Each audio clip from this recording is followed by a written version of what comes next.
ఆసుపత్రి యాజమాన్యం మరియు సిబ్బంది నిర్లక్ష్యం వల్ల ఓ వ్యక్తి మృతి చెందాడంటూ మృతుడి బంధువులు తీవ్ర ఆగ్రహం వ్యక్తం చేశారు. ఉదయం 8:30 గంటలకు అడ్మిట్ అయిన సమయం నుంచి ఆసుపత్రిలో కనీసం స్ట్రెచ్చర్ కూడా అందుబాటులో ఉంచలేదని, నర్సులు మరియు అత్యవసర వైద్య సిబ్బంది సరిగా స్పందించలేదని ఆరోపించారు. మొదట మెడపై గాయం ఉందని చెప్పిన డాక్టర్లు చివరికి హార్ట్ స్ట్రోక్ తో చనిపోయాడని చెప్తుండటంపై అనుమానాలు వ్యక్తం చేస్తున్నారు. సంఘటనా స్థలానికి చేరుకున్న సిఐ సమక్షంలో బాధితులు తమ ఆవేదనను వెల్లగక్కారు. యాక్చువల్గా పేషెంట్ మా కోబ్రదర్ వల్ల బాబాయ్ అండి. అతను ఇవాళ మార్నింగ్ 8:30కి అట్లా మనకు అడ్మిట్ అయ్యాడు ఇక్కడ పేషెంట్గా. 8:30 నుంచి అడ్మిట్ అయిన తర్వాత స్ట్రెచెస్లో ఉన్నారు ఫస్ట్ డాక్టర్స్ వాళ్ళు. నాకు ఇచ్చిన రిపోర్ట్ ప్రకారం నేను మాట్లాడిన తర్వాత స్ట్రెచెస్లో అన్నారు ఫస్ట్ ఆఫ్ ఆల్. ఆ తర్వాత మెడ మీద గాయం ఉంది, అది ఇబ్బంది జరుగుతుందని అన్నారు.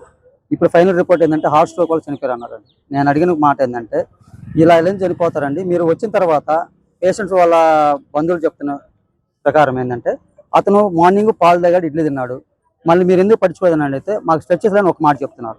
అట్ ద సేమ్ ఏంటంటే నర్సెస్ ఆల్టర్నేట్గా కంఫర్ట్లో లేదని చెప్తున్నారు.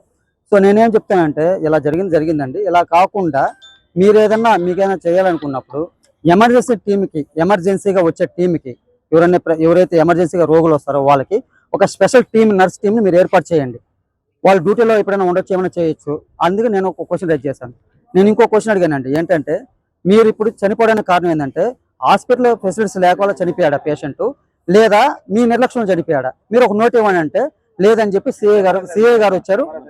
సిఐ గారి తర్వాత సార్ మాకు మీరు ఇవ్వండి అన్నారు. నేనేమన్నానంటే సిఐ గారితో మేము కమిటీ మేము ఇచ్చుకుంటామండి, బట్ ఇప్పుడు ప్రజెంట్ మీరు చేయాల్సిందంటే హాస్పిటల్ నిర్లక్ష్యం చనిపోయారా లేకపోతే ఫెసిలిటీస్ లేక చనిపోయారా, ఈ రెండు లేకుండా సిఐ గారికి మేము ఎట్లా కంప్లీట్ ఇవ్వమని నేను అడిగాను.